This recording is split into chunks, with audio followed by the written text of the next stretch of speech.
ஹரி என்ற அந்த நபர் வெறுப்பு பேச்சுக்காக கைது செய்யப்பட வேண்டியவர். எனக்கு என்ன புரியலன்னா, தமிழக காவல்துறை ஏன் இவங்களை கைது செய்யாம இருக்கு? அப்போ நீங்க ஒரு கருப்பு பிஜேபியா? பாதிக்கப்பட்டவங்க இவங்க மேலாம் எனக்கு சந்தேகம் இருக்கு அப்படின்னு சொன்னா நீங்க கைது செய்து தானே விசாரிக்கணும். ஏன் உங்களுக்கு கைது செய்யறது தடுக்குது? இப்ப இதுவே பாதிக்கப்பட்டது ஒரு ஒடுக்கப்பட்ட சமூகத்து மக்கள், பூர்வக்குடி மக்களா இருந்தா என்ன பண்ணியிருப்பாங்க? இப்போ அந்த பொண்ணு ஆசைப்பட்ட பையனையே வெட்டி கொள்றாங்க அப்படின்னு சொன்னா அந்த பொண்ணை நார்மலாக இன்ஸ்டாவில் ஒரு கத்தியோடையோ மற்ற பொருட்களோட வீடியோ போட்டால் உடனே காவல்துறை வீட்டுக்கு முன்னாடி நின்று அரெஸ்ட் பண்ணுறாங்க. அங்கே உடனே பண்ணுற காவல்துறை ஒரு எஸ்ஐ மகன் தொடர்ச்சி 5 ஆண்டுகளுக்கு மேலே அந்த கத்தியை வச்சு தொடர்ச்சியாக ரீல்ஸ் போடுறாரு, தொடர்ச்சியாக ஃபோட்டோ போடுறாரு. ஏன் நடவடிக்கை எடுக்காமல் இருக்காங்க? அந்த கேள்விதான் இப்போ இருக்கக்கூடிய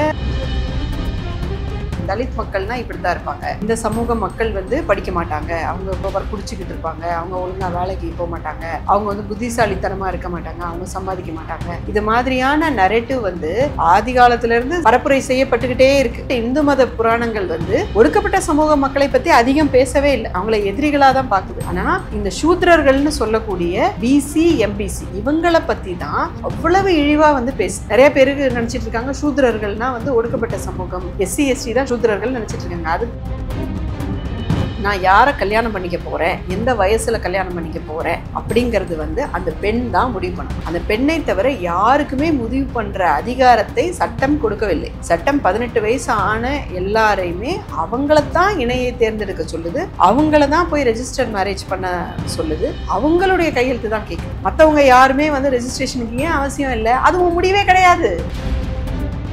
ஜாதி சான்றிதழ் அப்படின்னு ஒன்று வர்றதுக்கு முன்னாடி ஜாதி மிக மோசமா இருந்துச்சு மக்கள் வாழ்க்கையில. ஜாதி சான்றிதழ் வந்த பிறகுதான் நம்ம மக்கள் வாழ்க்கை நல்லா இருக்கு. ஜாதி சான்றிதழ்னாலதான் கவர்மெண்ட் காலேஜஸ்ல சீட்ஸ் கிடைக்குது, கவர்மெண்ட் ஜாப்ஸ் கிடைக்குது, நம்ம கொஞ்சம் மேல வந்திருக்கோம் அப்படின்னு சொன்னா. நீர்த்திரை நேயர்களுக்கு வணக்கம். இன்று நம்மோடு இணைந்திருப்பவர் ஒயிட் டிஷர்ட் இயக்கத்தை சேர்ந்த சுபத்ரா தேவி மேம் அவர்கள். மேம் வணக்கம் மேம்.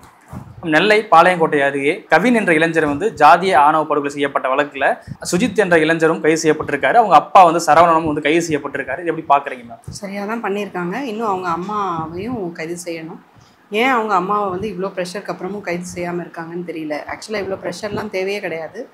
நேச்சுரல் கோர்ஸ் ஆஃப் இதுலேயே சஸ்பெக்டட் கண்டிப்பாக அவங்கள கைது செய்ய தான் வேணும். அந்த கெவின் தம்பியை கொலை செய்த அந்த சுர்ஜித் அவ்வளோ கத்தி கபடாக்களோடு சோஷியல் மீடியாலே அவ்வளோ அவங்க போட்டிருக்கும் போது அவங்க அம்மாவும் அப்பாவும் அதை ஆதரிக்காமல் கண்டிப்பாக அந்தளவுக்கு இருக்க வாய்ப்பில்லை.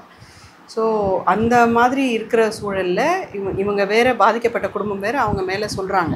அப்போது கண்டிப்பாக அவங்கள கைது செய்து விசாரணை செய்யணும். ஃபஸ்ட்டு கைது செய்கிறது அப்படிங்கிறது ஒரு கன்க்ளூஷன் கிடையாது. குற்றம் நிரூபிக்கப்பட்ட பிறகு தான் நம்ம போய் கைது செய்கிறது அப்படின்னு கிடையாது. விசாரணைக்காக கைது செய்து அதுக்கப்புறமா விசாரித்து அதுக்கு பிறகு இவங்க ஆதாரங்களை எடுத்து சப்மிட் பண்ணி கோர்ட்டு தான் கடைசியில் தண்டனை கொடுக்கும். போலீஸ் தண்டனை கொடுக்க முடியாது. போலீஸ் ஆதாரங்களை சப்மிட் பண்ணுற, விசாரித்து ஆதாரங்களை சப்மிட் பண்ண மட்டும் தான் அதோட வேலை. அது ஒரு இன்வெஸ்டிகேட்டிங் ஏஜென்சி. அதையே முழுசாக அது செய்யாமல் இருக்கிறது தான் இங்கே நமக்கு ரொம்ப பாதிப்பாக இருக்குது. அதாவது இந்த கொலையை விட பெரிய பாதிப்பு என்ன அப்படின்னு சொன்னால், அந்த குற்றவாளிகள் மீது காவல்துறை காட்டக்கூடிய ஒரு பரிவு, அந்த மாதிரி இருக்கக்கூடிய அந்த இதுதான் நமக்கு ரொம்ப பயமாக இருக்குது. இல்லைம்மா, இப்போ கொலை செய்தது சுஜித் இந்த இளைஞர், அவன் கொலை செஞ்சதுக்கும் அப்பா அம்மா அவன் கைது செய்யணும் ஒரு கேள்வி இருக்குல்ல. அவங்க என்ன சம்மந்தப்பட்டாங்க? நேரடி அந்த சம்மந்தப்பட்ட அதான் சொல்கிறேன், விசாரணை தானே. நீங்கள் கைது செய்து பாதிக்கப்பட்டவங்க இவங்க மேலாம் எனக்கு சந்தேகம் இருக்குது அப்படின்னு சொன்னால் நீங்கள் கைது செய்து தானே விசாரிக்கணும். ஏன் உங்களுக்கு கைது செய்கிறது தடுக்குது? இப்போ இதுவே பாதிக்கப்பட்டது ஒரு ஒடுக்கப்பட்ட சமூகத்து மக்கள், பூர்வக்குடி மக்களாக இருந்தால் என்ன பண்ணியிருப்பாங்க? நம்ம ஹென்றி தீபன் சார் சொல்கிறாங்கல்ல, பீப்புள்ஸ் வாட்ச், அவங்க சொல்கிறாங்கல்ல, எத்தனை வழக்குகளில் பாதிக்கப்பட்ட குடும்பம் ஒடுக்கப்பட்ட சமூக குடும்பமாக இருக்கும் பட்சத்தில் வீட்டில் இருக்க பெண்களையும் சேர்த்து தான் கைது பண்ணுறாங்க இல்லையா? அப்போது ஏன் உங்களுக்கு அவ்வளோ செலக்டிவாக இருக்குது? உங்கள் சட்டத்துக்கு ஏன் ஜாதி தெரியுது? உங்கள் சட்டத்தின் கண்முன் எல்லாரும் சமம் தானே. அப்போ இந்த இடத்துல பாரபட்சம் காட்டப்படுதுன்றீங்களா? 2 பேரும் எஸ்ஐயா இருக்கிறதுனால மட்டுமே? அது எனக்கு தெரியல என்ன காரணம்னு. அவங்களுடைய ஜாதியின் காரணமா, இல்லை அவங்க எஸ்ஐயா இருக்கிறது காரணமா, இல்லை என்ன காரணம் அப்படிங்கிறது சரியாக புரிஞ்சிக்க முடியல. பட் எந்த காரணமாக இருந்தாலும், அதாவது இந்த காரணத்தினால நீங்கள் பாரபட்சம் காட்டினா சரி, இந்த காரணத்தினால நீங்கள் பாரபட்சம் காட்டுறது சரியில்லை அப்படின்னு சொல்ல முடியாதுல்ல. எந்த காரணமாக இருந்தாலும் சரி பாரபட்சம் காமிக்கக்கூடாது அப்படின்னு தானே சொல்லணும். ஸோ கண்டிப்பாக இவங்க சைடு வந்து ஏதோ பாரபட்சம் காட்டுறது போல தான் இருக்குது. ஏன்னா நார்மலாக இன்ஸ்டாவில் வந்து ஒரு கத்தியோடையோ மற்ற பொருட்களோட வீடியோ போட்டால் உடனே வந்து காவல்துறை வந்து வீட்டுக்கு முன்னாடி நின்று அரெஸ்ட் பண்ணுறாங்க. அங்கே உடனே பண்ணுற காவல்துறை ஒரு எஸ்ஐ மகன் வந்து தொடர்ச்சி 5 ஆண்டுகளுக்கு மேலே அந்த கத்தியை வச்சு தொடர்ச்சியாக வந்து ரீல்ஸ் போடுறாரு, தொடர்ச்சியாக ஃபோட்டோ போடுறாரு, ஏன் நடவடிக்கை எடுக்காமல் இருக்காங்க? அந்த கேள்வி தான் இப்போ இருக்கக்கூடிய ஒரு $1 மில்லியன் கொஷின். நம்மளுடைய ஜனநாயகத்து மேலே இருக்கக்கூடிய கொஷின், தமிழக அரசின் மேலே இருக்கக்கூடிய கொஷின். திமுக அரசுக்கு வந்து மக்கள் எல்லாரும் எதுக்காக ஓட்டு போட்டாங்க? இந்த பாஜக போன்ற ஒரு வன்முறையாக இது மாற்றாது தமிழ்நாட்டை அப்படிங்கிற ஒரு நம்பிக்கையில், சமூக நீதி அப்படின்னு அவங்க சொன்ன அந்த வார்த்தையை நம்பி, நாங்கள் ஆணவ கொலைக்கு தனி சட்டம் கொண்டு வருவோம் அப்படின்னு சொன்ன வார்த்தையை நம்பி தான் தமிழ்நாட்டு மக்கள் ஓட்டு போட்டாங்க. பட் இவங்களுடைய நடவடிக்கை பார்த்தா அது மாதிரி எதுவுமே இல்லை இல்லையா? ஸோ இது தமிழ்நாட்டு மக்களுக்கான மிகப்பெரிய துரோகம் மாதிரி தான் தெரியுது. இந்த படுகொலை நடந்த உடனே சோசியல் மீடியாவில் வந்த ட்வீட்லாம் பார்த்தீங்கன்னா நமக்கே வந்து கூடுதலாக வந்து அச்சுறுத்தல் வந்து ஏற்படுது. என்ன அப்படின்னா, தமிழ் தேசிய போராளியாகவும் சமுதாய போராளியாகவும் வந்து சுஜித் காட்டப்பட்டார் இல்லையா? அது எப்படி பார்க்குறீங்க? இல்லை, அது எல்லாமே செயற்கையானது. நான் சொல்கிறேன், ஒரு சாதாரண சராசரி தமிழ் மக்கள் வந்து இவ்வளவு ஜாதி வெறியோடலாம் இல்லை. நம்ம ஏதோ வந்து அண்டார்டிகாவில் வாழலை, நம்மளும் இந்த தமிழ் மக்களோட தான் இங்கே தான் வாழறோம். சாதாரண குடும்பங்கள்லேருந்து தான் நம்மளும் வந்திருக்கோம். சாதாரண குடும்பங்களோடு தான் நம்ம தினமும் பழகிட்டு இருக்கிறோம். இவ்வளவு சாதி வெறியோடலாம் தமிழ் மக்கள் இல்லவே இல்லை. இது ஒரு செயற்கையாக கட்டமைக்கப்படக்கூடிய ஒரு விஷயம். சோஷியல் மீடியாவை பயன்படுத்தி செயற்கையாக செய்யக்கூடிய ஒரு விஷயம். இந்த பேட்டர்ன் வந்து நம்ம வட இந்தியாவில் பார்க்கலாம். இப்போ வட இந்தியாவை பொறுத்தவரை அந்த ஃபாசிசம் அப்படிங்கிறது வந்து இஸ்லாமியர்களை தனிமைப்படுத்தி அந்த 20% இஸ்லாமியர்களை காண்பிச்சு இஸ்லாமியர்கள் மேலே வெறுப்பை உருவாக்குறதுக்கு வந்து கொலைகளை வந்து வீடியோ எடுத்து இது பண்ணுறது, அவங்களுக்கு எதிரான ஹேட் ஸ்பீச்சை வந்து பப்ளிக்காக வந்து பேசுகிறது, இதெல்லாம் வந்து இந்துத்துவவாதிகள் செய்கிறாங்க. அதை எதிர்த்து தான் நம்ம வந்து பயங்கரமாக குரல் கொடுக்குறோம் தமிழ்நாடு. ஸோ அதே பேட்டர்ன் இங்கே ஒடுக்கப்பட்ட சமூக மக்கள் மீது நடக்கிறதா நான் பார்க்குறேன். இங்கே வந்து இஸ்லாமியர்கள் மீதான வெறுப்பு வந்து எடுபடாது அப்படிங்கிறதுனால இங்கே ஒடுக்கப்பட்ட சமூகம் பூர்வக்குடி மக்கள் மீதான வெறுப்பை அதே பேட்டர்னில் அதே ஃபாசிச போக்கில் இங்கே வளர்க்கப்படுறதா நான் பார்க்குறேன். கூடுதலாக வந்து இதை ஒட்டியே வந்து இந்த வீடியோ ஒன்று வந்து சுபாஷினி மேம் வந்து போட்டிருந்தாங்க. என்ன இந்த வீடியோவில் வந்து எங்கள் அப்பா அம்மாவுக்கும் இதுக்கும் எந்த சம்மந்தமும் இல்லை, இந்த கொலை நடந்து ஒரு 3 நாளுக்கு அப்புறம் தான் இந்த வீடியோ வந்து போடப்படுது. இந்த வீடியோக்கு பின்னாடி வந்து பெண்ணுக்கு வந்து அழுத்தம் கொடுக்கப்பட்டிருக்குமா, அது அழுத்தத்துக்கு காரணமாக வீடியோ போடப்பட்டிருக்குமா? நிச்சயமாக பலவிதமான அழுத்தங்கள் இருக்க தானே செய்யும். எப்படி இவங்கெல்லாம் சொகுசாக வச்சுருப்பாங்கன்னு நினைக்கிறீங்களா? அந்த பொண்ணை வந்து அவ்வளோ பத்திரமா பாதுகாப்பாக அவ்வளோ நல்லா அந்த பொண்ணு இருக்கணும்னு ஆசைப்படுறவங்க அந்த பொண்ணு ஆசைப்பட்ட பையனை கல்யாணம் தானே பண்ணி கொடுப்பாங்க. அந்த பொண்ணு ஆசைப்பட்ட பையனையே வெட்டி கொள்றாங்க அப்படின்னு சொன்னால் அந்த பொண்ணை வந்து இவங்க எந்த அளவுக்கு வந்து ஒரு ஆப்ஜெக்டாக பார்க்குறாங்க, ஒரு பொருளாக பார்க்குறாங்க. என்னுடைய குடும்பத்தில் இதுதான் கௌரவம். ஃபஸ்ட்டு எது கௌரவங்கிறதே ஒரு கேள்வி. ஸோ அவங்க ஒரு விஷயத்தை இதுதான் கௌரவம்னு நினச்சிக்கிட்டு அதை பாதுகாக்கக்கூடிய கடமை கொண்ட ஒரு பொருளாக தான் அந்த பொண்ணை பார்க்குறாங்க. அப்போ அந்த பொண் மீது அழுத்தங்கள் வந்து கொடுத்து தான் அவங்கள இப்படி பேச வச்சுருப்பாங்கங்கிறது தான் என்னுடைய நம்பிக்கை. அந்த பெண்ணுக்கு வந்து இப்படி சுயமாக ஒரு வீடியோவை வந்து சுதந்திரமாக தான் நினச்சதெல்லாம் பேசக்கூடிய அளவுக்கான ஒரு பேச்சு சுதந்திரம், ஒரு செயல்படக்கூடிய சுதந்திரம் இருக்கக்கூடிய ஒரு வீடாக அந்த வீடு இல்லையே. இருந்தால் இந்த மாதிரி ஆயிருக்காதே இல்லையா? ஸோ அதனால் யூஸ்வலாக பெண்களுக்கு வந்து எப்போதுமே வீட்டில் வந்து பலவிதமான ப்ரெஷர்ஸ் வந்து இருந்துகிட்டே இருக்கும், சாதாரணமாகவே ஆன் அன் ஆவரேஜ். அப்போது இந்த பெண்ணுக்கு அதுவும் இந்த மாதிரியான சாதி வெறி கொண்ட குடும்பங்களில் இருக்கக்கூடியவங்களுடைய அழுத்தம் பெண் மீது வந்து ரொம்ப அதிகமாக இருக்கும் அப்படிங்கிறத கௌசல்யா மேடம் வந்து நிறைய வாட்டி சொல்லியிருக்காங்க. ஸோ எப்படி அவங்க அப்பாவுக்கு வந்து ஒரு அதிர்ந்து நடந்தால் கூட பிடிக்காது, பொம்பளை பிள்ளைனா இப்படி தான் இருக்கணும் அப்படி தான் இருக்கணும் அப்படின்னு சொல்லி அந்த ஒரு ஆணாதிக்கம்ங்கிறது அங்கே உச்சபட்சமாக இருக்கும் அப்படிங்கிறதெல்லாம் அது போன்ற நிறைய பேர் வந்து சொல்லியிருக்காங்க.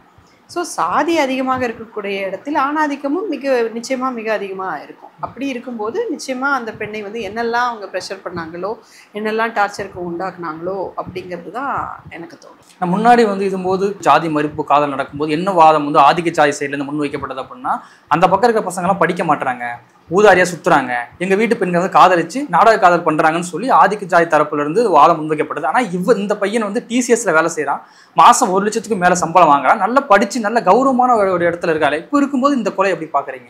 அவங்க சொன்னதெல்லாம் பொய்ங்கிறது உடைபடுது, அவ்வளோதான். சத்தியம் தானே ஜெயிக்கும். ஸோ பொய் வந்து என்னைக்கா இருந்தாலும் உடப்பட்டு தானே ஆகணும். ஸோ அவங்க வந்து கட்டமைச்ச அந்த நெரட்டிவ், கட்டமைச்ச அந்த ஒரு போலியான ஒரு தலித் மக்கள்னால் இப்படி தான் இருப்பாங்க, இந்த சமூக மக்கள் வந்து படிக்க மாட்டாங்க, அவங்க இப்போ எப்போ குடிச்சிக்கிட்டு இருப்பாங்க, அவங்க ஒழுங்காக வேலைக்கு போக மாட்டாங்க, அவங்க வந்து புத்திசாலித்தனமாக இருக்க மாட்டாங்க, அவங்க சம்பாதிக்க மாட்டாங்க.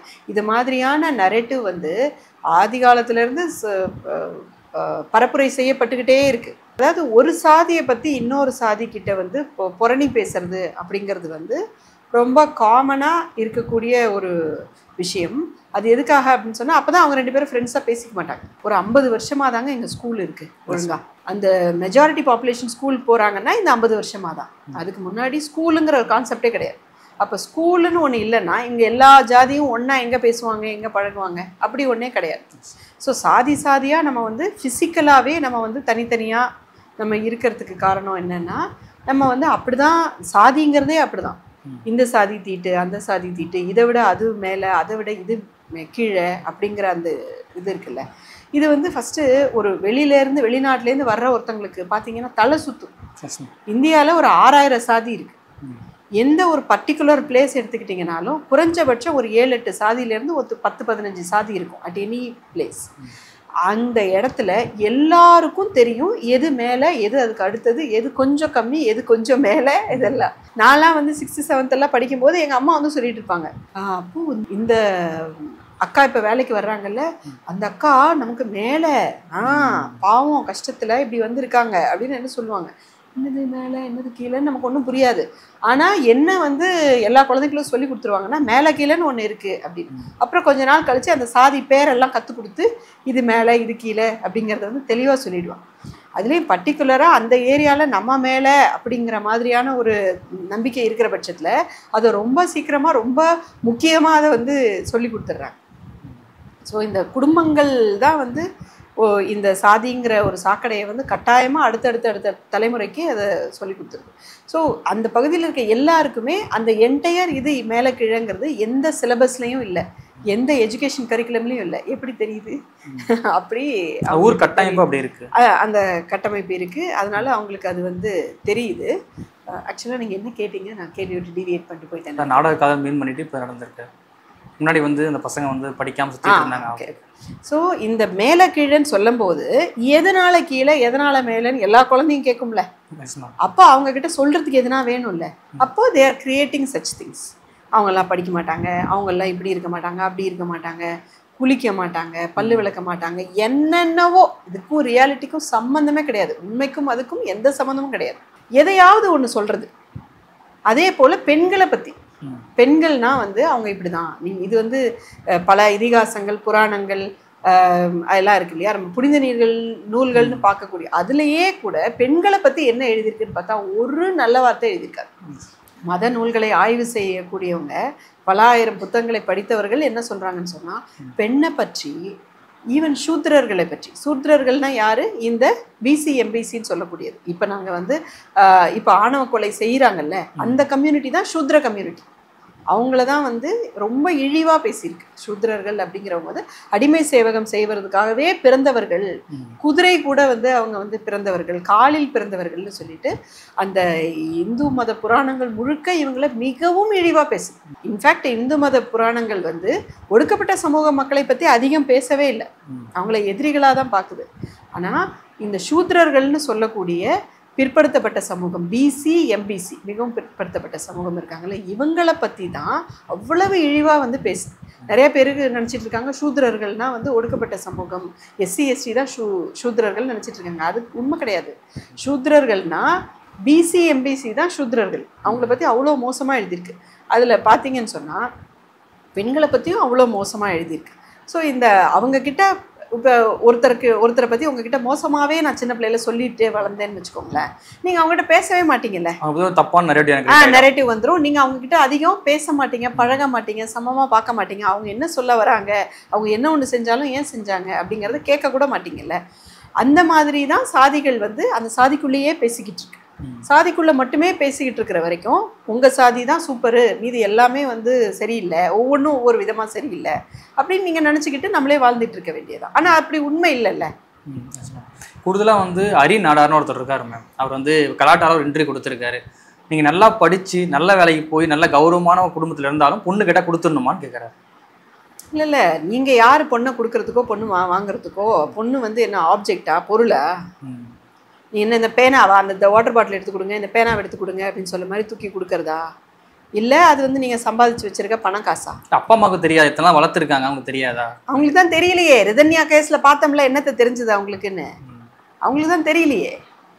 ஸோ நீங்கள் அப்பா அம்மாவுக்கு எல்லாம் தெரியும் அப்படின்னா சில தகவல்கள் உங்களுக்கு தெரியலாம். ஃபார் எக்ஸாம்பிள், ஏதோ ஒரு பொண்ணோ இல்லை ஒரு பையனையோ ஒருத்தர் காதலிக்கிறேன்னு சொல்கிறாங்க. இப்போ வந்து அந்த அம்மா அப்பாவுக்கு தெரிய வருது அவருக்கு ஏற்கனவே திருமணம் ஆயிடுச்சு, அல்லது அவர் வந்து ஒரு பெரிய ஒரு போதைக்கு அடிமையானவர், அல்லது வந்து ஏதோ ஒன்று அவங்கள பற்றி தெரியுதுன்னா அந்த ஃபேக்டை சொல்லணும். அந்த ஃபேக்டை சொல்லி அந்த இப்படி இருக்குது ஓகேவா அப்படிங்கிறத கேட்கணுமே ஒழிய, அந்த ஃபேக்ட் செக் பண்ணுற ரைட் எல்லாருக்குமே இருக்குது, அவங்க ஃப்ரெண்ட்ஸு கூட இருக்க எல்லாருக்குமே இருக்குது. அதை வந்து நம்ம சொல்லலாம். ஆனால் அவங்க சப்போஸ் வந்து யாரோ ஏமாற்றிருக்காங்க, ஈவன் பெண்கள் ஆண்கள் யாருமே ஒரு தவறான இன்ஃபர்மேஷனை, நான் இங்கே வேலை பார்க்குறேன் அல்லது நான் இதை பண்ணுறேன் அதை பண்ணுறேன்னு தவறாக ஏதோ ஒன்று பொய்யா சொல்கிறத எல்லாருமே பர்ஸ்ட் பண்ணலாம், அந்த ஃபேக்ட் செக் பண்ணி அதை பண்ணலாம். ஆனால் அந்த ஃபைனல் டெசிஷன், நான் யாரை கல்யாணம் பண்ணிக்க போகிறேன், எந்த வயசில் கல்யாணம் பண்ணிக்க போகிறேன் அப்படிங்கிறது வந்து அந்த பெண் தான் முடிவு பண்ணணும். அந்த பெண்ணை தவிர யாருக்குமே முடிவு பண்ணுற அதிகாரத்தை சட்டம் கொடுக்கவில்லை. சட்டம் 18 வயசு ஆன எல்லாரையுமே அவங்களத்தான் இணையை தேர்ந்தெடுக்க சொல்லுது, அவங்கள தான் போய் ரெஜிஸ்டர்ட் மேரேஜ் பண்ண சொல்லுது. ஸோ சட்டம் வந்து ரெஜிஸ்டர்ட் மேரேஜை வந்து கம்பல்சரி பண்ணணும் அப்படின்னு சொல்லுது, 18 வயசு ஆயிருக்கணும் அப்படிங்கிறத சொல்லுது. அவங்களுடைய கையெழுத்து தான் கேட்குது.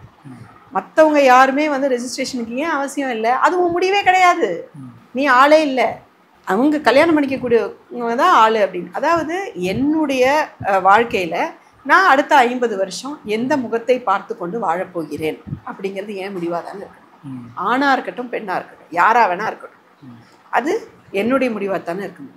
அதை போய் இன்னொருத்தர் வந்து நீ இவங்க கூட இருக்கணும் அவங்க கூட இருக்கணும் அப்படின்னு சொல்கிறது வந்து இந்த மாதிரி ஒரு முட்டாள்தனத்தை பார்க்கவே முடியாது.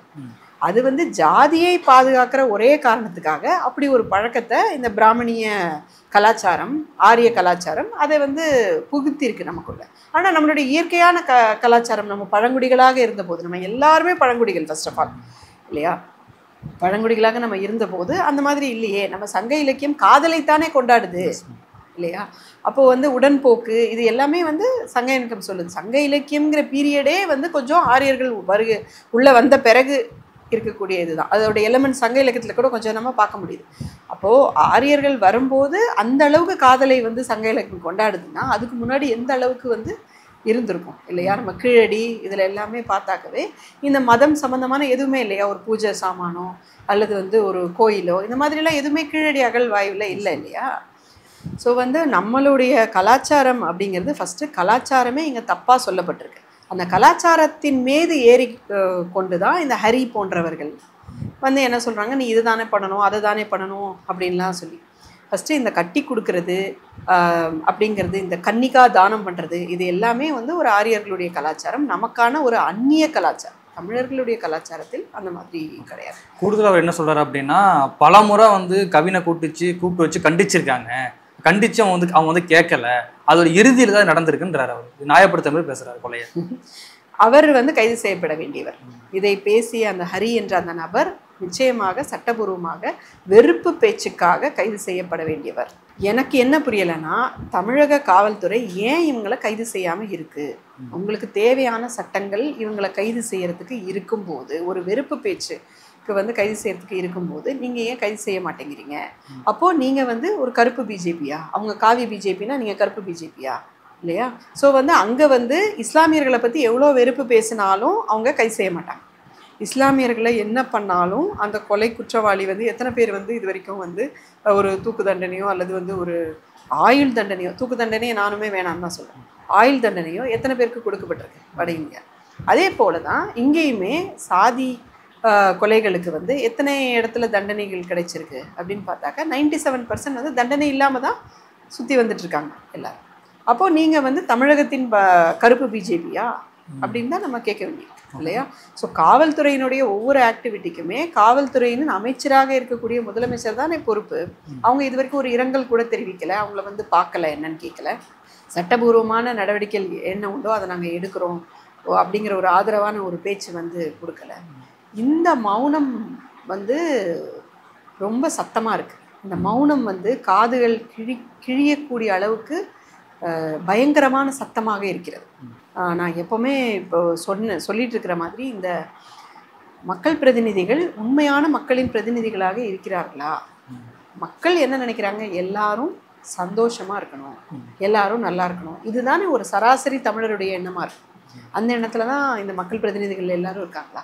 ஒரு 5-10% மக்கள் பிரதிநிதிகள் தான் குரல் கொடுத்துருக்காங்க, எம்எல்ஏஸ் எம்பிஸ். மீதி அத்தனை பேருமே 90% வந்து மௌனமாக இருப்பதற்கு காரணம் என்ன? இன்னொன்று, இந்த குரல் கொடுத்தவங்களையும் பெரும்பாலும் வந்து ஒடுக்கப்பட்ட சமூகத்தை சேர்ந்த மக்கள் பிரதிநிதிகள் தான் குரல் கொடுத்துருக்காங்க. அப்போது ஒடுக்கப்பட்ட சமூகத்தை சேர்ந்தவர்கள் அல்லாத மற்றவர்கள், நீங்கள் மக்கள் பிரதிநிதிகள் இல்லையா? நீங்கள் ஒடுக்கப்பட்ட சமூக மக்களினுடைய பிரதிநிதிகள் இல்லையா? அவங்க ஓட்டு வாங்கி நீங்கள் ஜெயிக்கலையா? அவங்களுக்கான பிரதிநிதி நீங்கள் இல்லையா? அப்போது வந்து தலித் மக்களுக்கு என்ன ஆனாலும் அவங்க மட்டும்தான் குரல் கொடுக்கணும், அவங்க மட்டும் தான் பண்ணணும். நீங்கள் அதுக்காக எதுவுமே பண்ண மாட்டீங்களா? அவங்க மனுஷன் இல்லையா, இல்லை நீங்கள் மனுஷன் இல்லையா? என்ன தான் நீங்கள் உங்கள் கருத்து? நீங்கள் அவங்கள மனுஷனாக பார்க்கலையா, இல்லை அப்படி பார்க்காம இருக்கிறதுனால நீங்கள் மனுஷத்தன்மை இழந்துட்டீங்களா? என்னதான் உங்கள் பிரச்சனை? ஸோ மக்கள் உடைய பிரதிநிதியாக நீங்கள் மக்கள் பிரதிநிதிகள் இருந்தீர்கள் என்றால் உங்களுடைய சொல்படி தான் entire government machinery including police force operate பண்ணணும். அதுதான் ஜனநாயகம். அப்போது போலீஸ் ஃபோர்ஸ் வந்து இப்படி ஒரு வேலையை பண்ணுது அப்படின்னு சொன்னால், காவல்துறையில் இருக்கக்கூடிய எஸ்ஐ, சும்மா ஏதோ கான்ஸ்டபிள் பொசிஷன்லாம் கிடையாது, எஸ்ஐயில் இருக்கக்கூடிய 2 பேருடைய மகன் இந்த மாதிரி செய்கிறாங்க, அப்பையும் நீங்கள் அவங்க அம்மாவை வந்து கைது பண்ணாமல் இருப்பீங்கன்னா, இதுக்கு முழு பொறுப்பு இங்கே இருக்கக்கூடிய மக்கள் பிரதிநிதிகள் தான். ஒவ்வொரு மக்கள் பிரதிநிதிகளும், நான் அந்த தொகுதி இல்லை, நான் அந்த ஏரியா, அதெல்லாம் கிடையாது. எல்லா மக்கள் பிரதிநிதிகள் தமிழ்நாட்டு மேலே இருக்கவங்களும் அவங்க தான் முழு பொறுப்பு.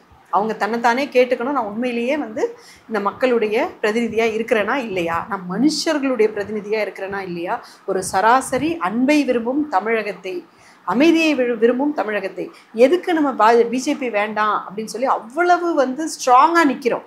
எங்களுக்கு அன்பு வேணும், எங்களுக்கு அமைதி வேணும், எங்களுக்கு வந்து சமத்துவம் வேணும். அதுக்காகத்தானே நம்ம வந்து நிற்கிறோம். கான்ஸ்டியூஷன் வேல்யூஸ்க்காக நம்ம தானே பயங்கரமாக நிற்கிறோம். இல்லை 40க்கு 40 வந்து எப்படி ராகுல் காந்திக்கு ஓட்டு போடுவாங்க இல்லையா? ஸோ அப்படி இருக்கக்கூடிய ஒரு தமிழ்நாட்டின் பிரதிநிதிகளா நீங்கள் அப்படின்னு நான் கேட்குறேன். ஓகேங்க. இப்போ ஏடிஎம்கே இருந்தாலும் டிஎம்கே இருந்தாலும் ஆளக்கூடிய அந்த டைமில் வந்து பல்வேறு ஆணவ படுகொலை வந்து பதிவாயிருக்கு. கண்ணகி முருகேசனை தொடங்கி இளவரசன் திவ்யா, கௌசல்யா வந்து ஏடிஎம்கே இன்னும் மோசம். 13 பேரை சுட்டு கொன்னதுக்கு அந்த சீஃப் மினிஸ்டர் வந்துட்டு நான் டிவியில தான் பார்த்து தெரிஞ்சுக்கிட்டேன் ஹே அப்படிங்கிறாரு. பிஜேபியோட போய் கூட்டணியே வச்சுட்டான். ஸோ இதை விட ஒர்ஸ்ன்னு சொல்றதுக்கு ஒன்றுமே கிடையாது. இப்போ 2 கட்சி ஆட்சியில் இருக்கும் போதும் அந்த பிரச்சனை நடந்துகிட்டு தான் இருக்கு. ஆனால் எந்த கட்சியும் இதுக்கான தீர்வு வந்து முன்னெடுத்த மாதிரி தெரியல. ஏன் எடுக்க மாட்டாங்க? 2 கட்சிக்கு என்ன பிரச்சனை அதில்? நான் அதுதான் சொல்கிறேன். நம்ம ஜனநாயகம் வந்து மிகவும் நலிந்து போன நிலையில் இருக்கிறது. மக்கள் பிரதிநிதிகள் மக்களின் உண்மையான பிரதிநிதிகளாக இருந்தால் தான் ஜனநாயகம்ங்கிறது வேலை செய்யும். என்டையர் கவர்மெண்ட் மிஷினரி வந்து மக்கள் பிரதிநிதி சொல்கிறதான் கேட்கணும், இல்லைன்னா அவங்க இருக்க முடியாது பொறுப்பில். அப்போது அவங்க வந்து மக்களை சரியாக பிரதிபலிக்கிறார்களா அப்படின்னு கேட்டால் பெரிய கேப் இருக்குது இல்லையா? இப்போது இந்த ஒரு 70-80 வருஷத்தில் நம்ம எங்கே வந்திருக்கோன்னு பாருங்கள். தேர்தல்கள் நடக்கிறதுன்னு பார்த்தீங்கன்னா 1935லேருந்து காங்கிரஸே வந்து தேர்தலில் வந்து பார்ட்டிசிபேட் பண்ணுது. தேர்தல்கள் நடக்கிறதுங்கிறது வந்து ஓரளவுக்கு பிரிட்டிஷ்க்கு கீழே இருக்கும்போதே வந்து நடக்க ஆரம்பிச்சிருச்சு. ஸோ இந்த 70-80 வருஷமாக நம்ம தேர்தல்களில் இருந்துகிட்டு இருக்கோம். இப்போ இந்த என்டையர் பீரியடில் ஆஃப் லேட் லாஸ்ட்டு ஒரு 30-40 இயர்ஸ் பார்த்தீங்கன்னு சொன்னால், இப்போ ஒரு 80% மக்கள் தமிழ்நாட்டில் இல்லை இந்தியா முழுக்கவே 80% மக்கள் வந்து மாதம் 10,000 ரூபா சம்பாதிக்க முடியாதவங்க தான் இல்லையா? அதுதான் இந்தியாவினுடைய வறுமை நிலை.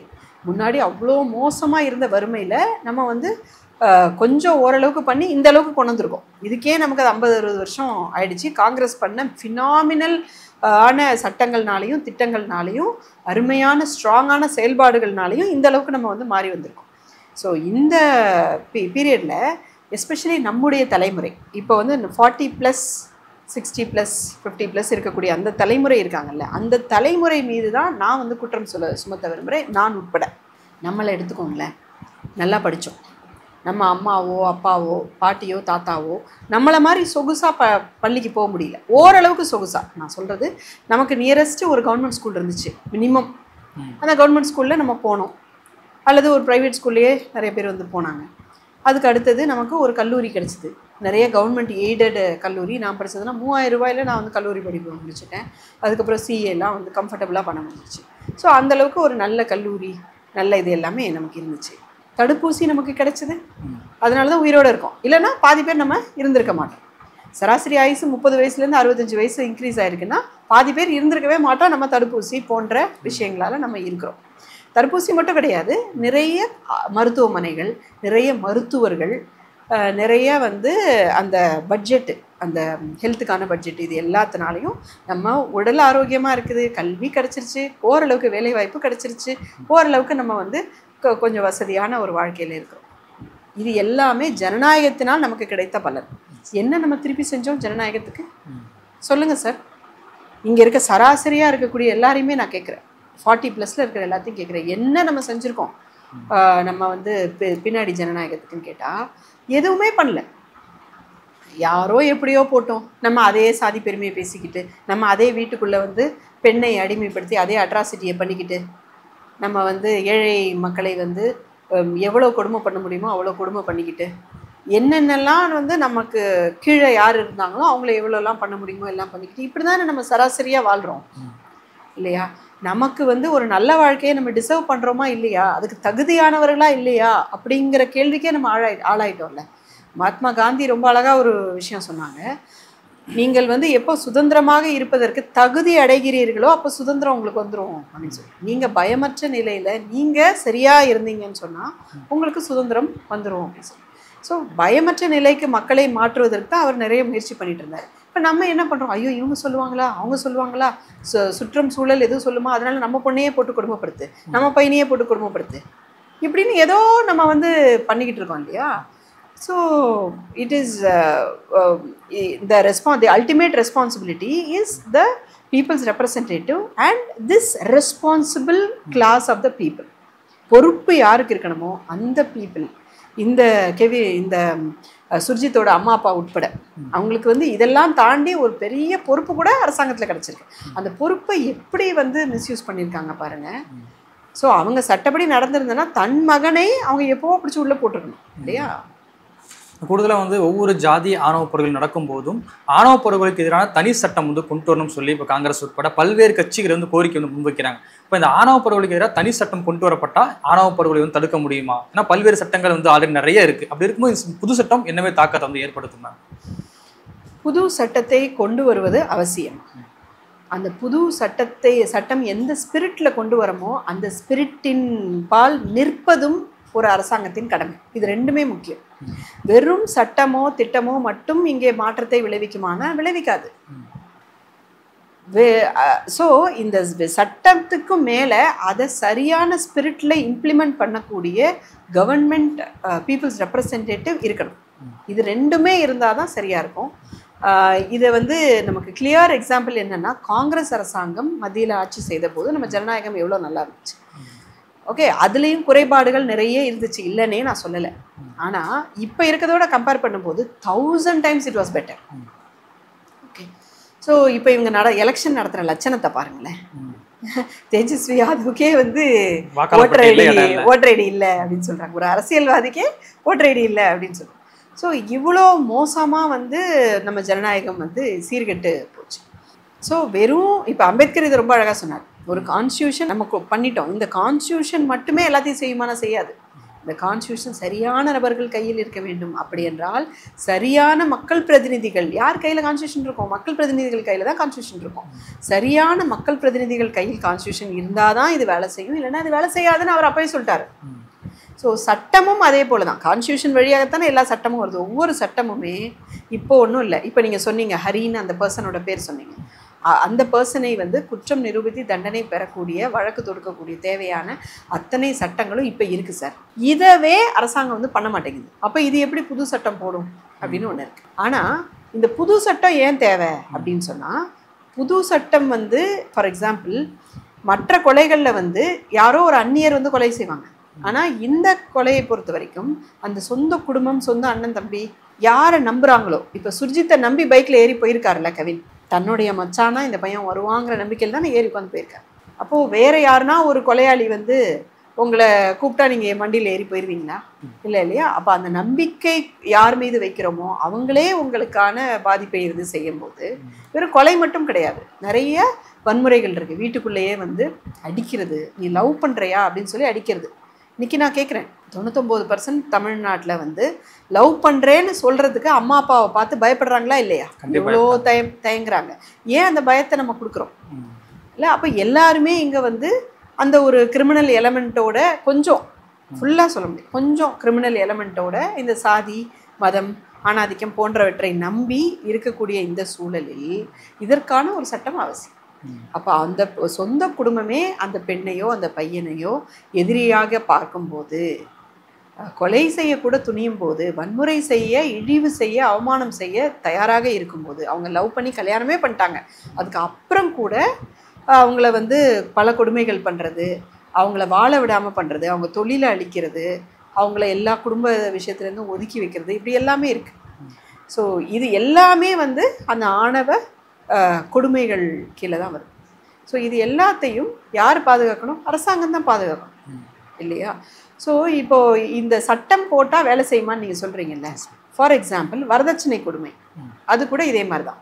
வரதட்சணை கொடுமைக்காக கணத்துக்குள்ளே தள்ளி போடுறது, அதுக்கப்புறம் வந்து கேஸ் ஸ்டவ் விட்டு எரிய வைக்கிறது, வீட்டுக்குள்ளேயே ஒரு ஆக்சிடெண்ட்டை வந்து அரங்கேற்றம் செய்கிறது, இந்த விஷயத்தை வந்து செஞ்சுக்கிட்டே இருந்தாங்க. நூற்றுக்கணக்கான, இன்ஃபேக்ட் ஆயிரக்கணக்கான பெண்கள் வந்து இந்த மாதிரி வரதட்சணை கொடுமையில் வந்து இந்தியா முழுக்க கொல்லப்பட்டாங்க.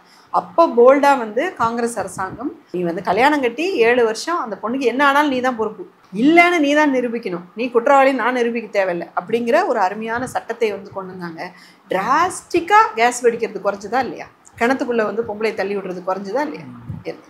அப்போது சட்டம் வேலை செய்யுமா? நிச்சயமாக வேலை செய்யும். ஒரு சட்டத்தை கொண்டு வருவதும் அந்த சட்டத்தை சரியாக மக்களுக்காக உபயோகப்படுத்துவதும் ஒரு அரசின் கடமை.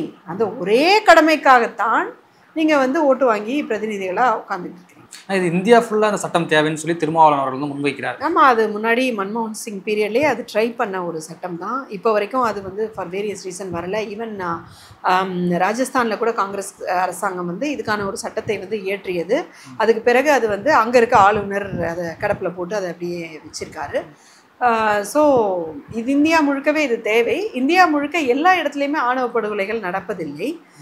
சில மாநிலங்களில் அதிகமாக நடக்குது. ஸோ எந்தெந்த மாநிலங்களில், ராஜஸ்தானில் கொஞ்சம் அதிகமாக நடக்குதுங்கிறது உண்மை. அதுபோல் தென்னிந்தியாவில் பொறுத்த வரைக்கும் தமிழ்நாட்டில் தான் அதிகமாக நடக்குது. குறிப்பாக தென் மாவட்டங்கள்லாம் அதிகப்படியான ஜாதிய பிரச்சனைகளும் ஜாதிய வன்கொடுமைகளும் நடக்க காரணம் அது சொல்கிறாங்க. குறிப்பாக அங்கே பகுதியில் நடக்க காரணம் என்னமா? இது எந்த இடத்துல நடந்துச்சுனாலும் இது கண்டிப்பாக இது ஒரு ஆர்கெஸ்ட்ரேட்டட் எலமெண்ட் இருக்குது. அதாவது செயற்கையாக திட்டமிட்டு செயல்படுத்தக்கூடிய ஆர்கனைசேஷன்ஸ் இதுக்கு பின்னாடி இருக்குது அப்படின்னு நான் ஸ்ட்ராங்காக நம்புகிறேன். எஸ்பெஷலி பிஜேபி கவர்மெண்ட் வந்த பிறகு அவங்களுக்கு இங்கே நான் சொன்ன மாதிரி அந்த ஒரு ஃபாசிச எலமெண்ட்டை வந்து தலித் மக்கள் மேலே அவங்கள வந்து அந்நியராக காண்பிக்கிற அந்த நரேட்டிவ் அவங்க செட் பண்ணிக்கிட்டே வராங்க. ஃபார் எக்ஸாம்பிள், ஓபிசி எம்பிசி மக்கள் வந்து மிகப்பெரிய ஒரு இடஒதுக்கீடு அவங்களுக்கு தான் இருக்குது. 50% இடஒதுக்கீடு வந்து அவங்களுக்கு தான் இருக்குது. அவங்க தான் நிறைய வந்து கோட்டாவில் வர்றாங்க. ஆனால் 18%ல் இவங்க வர்றாங்கல்ல, இவங்க தான் கோட்டாவில் வந்தியா இவங்களை இழிவாக பேசுறது, இது எல்லாமே வந்து நடக்குது. இந்த நரேட்டிவை, இந்த பொய்யை யார் சொன்னாங்க? தம்பி, எம்பிசி தம்பி, ஓபிசி தம்பி, நீ கூட இதில் தான், நீ கூட கோட்டாவில் தான் வந்த அப்படிங்கிற விஷயத்தை மறைச்சி வந்து இவங்க மட்டும் தான் கோட்டாவில் வர்றாங்க அப்படிங்கிற நரேட்டிவை யார் செட் பண்ணாங்க? இடைநிலை ஜாதியிலே சொல்கிறாங்களா? அதான் அந்த நரேட்டிவை யார் செட் பண்ணாங்க? அவங்களுக்கு சொல்லப்பட்டது தானங்க அவங்க சொல்லுவாங்க இல்லையா? எல்லா மனுஷங்க குழந்தையா பிறக்கும்போது நல்லவங்களாக தான் பிறக்கிறாங்க. அவங்களுக்கு என்ன நீங்கள் சொல்லி கொடுக்குறீங்களோ அதுவாக தானே அவங்க மாறுறாங்க. ஸோ வீட்டுக்குள்ளே ஓரளவுக்கு சாதி எலமெண்ட் வந்துடுது. அதுக்கு மேலே இவங்க சோஷியல் மீடியாவிலேயே இப்போ நீங்கள் சொன்னீங்கல்ல எவ்வளவு வெறுப்பு பதிவுகள் வந்து இருக்குது அப்படின்னு சொல்லி. இப்போ வந்து பெண்கள் நாங்கள் ஏதோ ஒரு முற்போக்காக நாங்கள் ஒரு விஷயத்த, ஒரு முற்போக்குன்னு சொல்கிறத விட மனிதநேயத்தோடு நாங்கள் ஒரு விஷயத்த போட்டோம் அப்படின்னு சொன்னால் ரொம்ப அசிங்கமாக இழிவாக பெண்களை பேசக்கூடிய காமெண்ட்ஸ் வந்து எல்லாமே நிறைய வரும். இதில் 90% ஐடிஸ் பார்த்தீங்கன்னா ஃபேக் ஐடிஸாக இருக்கும். நான் வந்து தமிழ் மக்கள் எல்லாருக்கும், சகோதர சகோதரிகள் எல்லாருக்கும் ஒரு முக்கியமான விஷயத்த சொல்லிக்க விரும்புகிறேன். நீங்கள் தயவு செஞ்சு தமிழ்நாட்டு மக்கள் எல்லாமே சாதி வெறி பிடிச்சவங்களாம் மாறிட்டாங்கன்னு தயவு செஞ்சு நம்பாதீங்க. அப்படி ஒரு கட்டமைப்பை இவங்க உருவாக்குறாங்க. ஒவ்வொரு வருஷமும் 5000த்திற்கும் மேற்பட்டவர்கள் ஒடுக்கப்பட்ட சமூக மக்களுடன் ஆணோ பெண்ணோ திருமணம் செய்து அருமையாக வாழ்ந்து கொண்டிருக்கிறார்கள். ஒவ்வொரு வருஷமும் இன்னைக்கு தேதிக்கு வாழ்ந்துட்டு இருக்கிறாங்க. ஸோ இங்கே அங்கங்கே நடக்கக்கூடிய இந்த கொலைகளை நம்ம முழுமையாக எதிர்த்தா நிச்சயமாக நம்ம இதை நிறுத்திட முடியும் அந்த பவர் நம்மக்கிட்ட இருக்குது. இந்த ஃபேக் ஐடிஸில் வந்து இவங்க செய்யக்கூடிய இந்த காமெண்ட்ஸையும் சில பெய்டு இன்ஃப்ளூயன்சஸ் பண்ணக்கூடிய அந்த இதுக்கும் விலை போகாதீங்க. சராசரி மனிதர்களாகிய நம்ம எல்லாருமே அன்பும் பாசமும் நிறைந்த தமிழ்நாட்டை தான் நம்ம விரும்புகிறோம். அதற்காக நம்ம ஒவ்வொருத்தரும் அதுக்கான எஃபர்ட்டை போடும்போது நிச்சயமாக நம்மளால் இதை செய்ய முடியும். அதுவும் தலைவர் ராகுல் காந்தி போன்ற ஒரு மாபெரும் சக்தி இந்தியாவில் இருக்கும்போது சாதிவாரி கணக்கெடுப்பு வேணும், இந்த சாதிங்கிற சாக்கடையிலேருந்து ஒரு சமுதாயமாக நம்ம வெளியே வரணும் அப்படிங்கிறதுக்காக கிட்டத்தட்ட தினம் தினம் பேசிகிட்டு இருக்காங்க தலைவர் ராகுல் காந்தி. அந்த மாதிரி ஒரு ஃபோர்ஸ் இந்தியாவில் இருக்கும்போது இதுக்கு முன்னாடியும் சாதியை வந்து மிக பெரிய அளவில் வந்து கம்மி பண்ணது, சாதி அட்ராசிட்டிஸை வந்து கம்மி பண்ணது அந்த காங்கிரஸுடைய அந்த பீரியட் தான். ஸோ அதனால் நம்ம திரும்பவும் வந்து நிச்சயமாக நம்ம ஒரு பேரியக்கமாக நல்லவர்கள் எல்லாம் சேர்ந்து ஒரு இயக்கமாக நம்ம வந்து கிளர்ந்து எழும்போது அஹிம்சை வழியில் நம்ம நிச்சயமாக இதை வந்து முறியடிக்கணும். பேசும்போது குறிப்பிட்ட போது அந்த பெய்டு இன்ஃப்ளூயன்ஸ் எல்லாம் இருக்காங்க இல்லையா, பீட்டர் கேன் ஒருத்தர் என்ன சொல்றாரு அப்படின்னா, இந்த கவின் கொலையிலேயே வந்து இந்த ஜாதி சர்டிஃபிகேட், இந்த கேஸ்ட் சர்டிஃபிகேட் தான் வந்து அதிகப்படியானதுக்கு காரணமாக இருக்குது. ஏன்னா பொதுவாக பள்ளிகளில் வந்து ஜாதி யாருக்கும் தெரியாது, பள்ளிகளில் இந்த ஜாதி கேட்கறதுனால ஜாதி வெளிப்படையாக தெரியுது, அதனால அவங்க கேங்காக சேர்றாங்க, அதனால அவங்களுக்குள்ள ஜாதி உணர்வு வருதுன்னு சொல்கிறாருங்க. ஸோ இது வந்து ஆர்எஸ்எஸ் உடைய பரப்புரை. ஓகே, அவர் வந்து நிச்சயமாக ஒரு பெய்டு இன்ஃப்ளூயன்சர் அப்படின்னு தான் நான் பார்க்குறேன் அவரை. வந்து ஒன்று அவர் அறியாமையில் சொல்லலாம், அல்லது அவர் வந்து யாரோ பணம் கொடுத்து சொல்ல வச்சிருக்கலாம். ஸோ இதில் உண்மை என்ன அப்படின்னு சொல்லி பார்த்தோம்னா, ஜாதி சான்றிதழ் அப்படின்னு ஒன்று வர்றதுக்கு முன்னாடி ஜாதி மிக மோசமாக இருந்துச்சு மக்கள் வாழ்க்கையில். ஜாதி சான்றிதழ் வந்த பிறகு தான் நம்ம மக்கள் வாழ்க்கை வந்து நல்லா இருக்குது. ஜாதி சான்றிதழ்னால தான் நமக்கு வந்து சீட்ஸ் கிடைக்கிது, கவர்மெண்ட் காலேஜஸில் சீட்ஸ் கிடைக்கிது, கவர்மெண்ட் ஜாப்ஸ் வந்து கிடைக்கிது. ஸோ நம்ம வந்து நம்மளுடைய கல்வி நிலையிலையும் பொருளாதார நிலையிலையும் வந்து பிசி மக்களும் எம்பிசி மக்களும் எஸ்சி மக்களும் எஸ்டி மக்களும் வந்து நம்ம கொஞ்சம் மேலே வந்திருக்கோம் அப்படின்னு சொன்னால் இது வந்து இடஒதுக்கீட்டினால தான். இங்கே இருக்கக்கூடிய பிசி எம்பிசி மக்கள் யாரெல்லாம் வந்து சிறப்பான கல்லூரிகளில் படிச்சிங்களோ, அரசு கல்லூரியில் படிச்சிங்களோ, டாக்டர் ஆனீங்களோ, என்ஜினியர் ஆனீங்களோ, நீங்கள் எல்லாமே பாருங்கள் உங்களுக்கு சாதி சான்றிதழ் கேட்டிருப்பாங்க. உங்கள் அப்ளிகேஷன் கூட நீங்கள் சாதி சான்றிதழ் வச்சுருப்பீங்க. உங்ககிட்ட சொல்லியிருக்க மாட்டாங்க உன் சாதி அடிப்படையில் தான் உனக்கு இந்த சீட்டு கொடுக்குறேன் அப்படின்னு. ஆனால் பல வந்து முன்னேறிய சமூகம் உங்களோட அதிகமான மார்க் வாங்கின போதும் உங்களுக்கு ஏன் அது கிடச்சிது, ஓபிசி மக்களுக்கு ஏன் அந்த சீட் கிடச்சிது அப்படின்னா, it is because of reservation. உங்களுக்கு கொடுக்கப்பட்ட ரிசர்வேஷன்னால தான் நீங்கள் இன்றைக்கி நல்லா இருக்கீங்க. அப்போது இந்த சாதி சான்றிதழ் நம்ம வாழ்க்கைக்குள்ளே வந்த பிறகு தான் ஓபிசி எம்பிசி எஸ்சி எஸ்டி மக்கள் வாழ்க்கை நல்லா இருக்குது. சாதி சான்றிதழுக்கு நாம் நன்றி சொல்ல வேண்டும், இடஒதுக்கீட்டுக்கு நாம் நன்றி சொல்ல வேண்டும். இப்போ இதில் இன்னொரு ஆஸ்பெக்ட் நீங்கள் சொல்கிறீங்க, ஸ்கூலில் சாதி சான்றிதழ் கேட்குறதுனால தான் சாதி வெளியே தெரியுது அப்படின்னு சொல்லி சொல்கிறேன். ஸோ சாதி சான்றிதழ் கேட்குறது அப்படிங்கிறத ஒவ்வொரு ஸ்கூல்ஸும் காலேஜஸும் இவங்க எல்லாம் வந்து அதை யாருக்கும் தெரியாமல் கேட்க வேண்டிய அவசியம் இருக்குது. இது வந்து ஒரு மனுஷனாக இருக்கக்கூடிய ஒரு 6 அறிவு படைத்த ஒரு மூளை வேலை செய்யக்கூடிய எல்லாருக்கும் தெரியும். நம்ம ஊரில் சாதி வந்து மோசமாக இருக்குது, நம்ம எல்லாருக்கும் வந்து இப்படி வந்து நம்ம என்ன சொல்கிறது, ஒரு தண்டோரா போட்டு சொல்ல வேண்டிய அவசியம் இல்லை அப்படின்னு அவங்களுடைய பார்ட்டை ஒரு மெச்சோர்டு ஒரு மனிதநேயம் உள்ள ஆசிரியர்களாக அதை சரியாக செய்யணும், தனிப்பட்ட முறையில் செய்யணும். அதை போய் எல்லாருக்கிட்டையும் போய் சொல்லிட்டு இருக்கணும்னு அவசியம் இல்லை. ஸோ இந்த மாதிரி ஆக்டிவிட்டீஸ் வந்து நம்ம செய்யணும். இதை தவிர வந்து இந்த சாதி கயிறு கட்டுறது, இந்த மாதிரியான விஷயங்கள் வழியாக உன் சாதியை என்ன கண்டுபிடிக்கிறது அப்படிங்கிற இந்த இதெல்லாம், உங்கள் சாதி சான்றிதழ் எல்லாமே சாதி கண்டுபிடிக்கக்கூடிய திறமை படைத்தவர்கள் தான் தமிழ்நாட்டு பெரியவர்கள். அந்த திறமையை வந்து அவங்க சின்னவர்களுக்கும் வந்து கடத்தி, இவங்க வந்தாங்கன்னா நம்ம வீட்டை கழுவி விடணும், அதை பண்ணணும், இதை பண்ணணும் அப்படின்லாம் சொல்லி இவங்க தவறான பரப்புரைகள்லாம் பண்ணாங்க. இதை பற்றி கிளாரிஃபை பண்ணி நம்ம வந்து நிறைய பரப்புரைகள் செய்யணும். ஒரு இன்ஃப்ளூயன்சர் வந்து அந்த மாதிரி சொல்கிறாருன்னு சொன்னால் நம்மளாம் என்ன பண்ணுறோம்? ஸோ நம்மளும் நம்மளுடைய தலைமுறையில் நம்மளுடைய கடமையை ஆற்றுவதற்காக நம்ம வந்து எல்லாரும் ஒன்றா மனுஷங்களாக அன்பாக இருக்கலாம், இந்த சாதி நமக்கு வேண்டாம், எந்த டிஎன்ஏவும் எடுத்து பார்த்தாலும் சாதியை கண்டுபிடிக்க முடியாது, ஏன்னா அது இயற்கையிலே இல்லை, அது ஒரு செயற்கையாக புகுத்தப்பட்ட ஒரு கற்பனை அப்படிங்கிற அந்த சயின்ஸை, அந்த விஞ்ஞானத்தை நம்ம வந்து சொல்லி பரப்புரை செய்ய வேண்டிய கடமை நம்மக்கிட்ட இருக்குது. ஸோ அந்த இன்ஃப்ளூயன்சர்ஸ் பண்ணுறாங்கன்னு சொன்னால் அதுக்கு கவுண்டர் இன்ஃப்ளூயன்சஸாக நம்ம தான் நிறையா இருக்கும். எல்லாரும் நல்லா இருக்கணும் அப்படின்னு ஆசைப்படுறவங்க தானே பெரும்பான்மை இந்த சமூகத்தில். நம்மளுடைய கடமையை நம்ம செய்யணும். எங்கேயாவது நம்ம பயந்து போய்கிட்டு நம்ம வந்து நாடே வீணாக போச்சு, எல்லாம் சாதி வெறி பிடிச்சி போயிட்டாங்க, எல்லாரும் இப்படி தான் சோஷியல் மீடியாவில் பேசுகிறாங்க அப்படின்னு சொல்லி நம்ம பின்வாங்கக்கூடாது. நம்ம இன்னும் காலம் முன்னெடுத்து வைக்கணும். ஏன்னா இது எல்லாமே நான் சொன்ன மாதிரி பெய்டு அண்ட் ஆர்டிஃபிஷியலி ஆர்கஸ்ட்ரேட்டட், அதாவது செயற்கையாக கட்டமைக்கப்பட்டது. இதில் பெரும்பாலும் இதில் வந்து இந்த திட்டக்கூடியவங்க பார்த்தீங்கன்னு சொன்னாக்க ஒருத்தரே 20-30 ஐடி வச்சுட்டு காசு வாங்கிட்டு அந்த இழிச்சொல்களை பேசுகிறது, ஒரே மாதிரி இதே விஷயத்தை திரும்ப திரும்ப சொல்கிறதுங்கிறத பண்ணிட்டு இருக்காங்க. Just report about them in Facebook or in Twitter or Instagram. அதை ரிப்போர்ட் பண்ணி அதை வந்து நம்ம ரிப்போர்ட் பண்ணி பிளாக் பண்ணணும். பல்வேறு விஷயங்கள் எங்களோட பகிர்ந்தமைக்கு நன்றி மேம். தேங்க்யூ.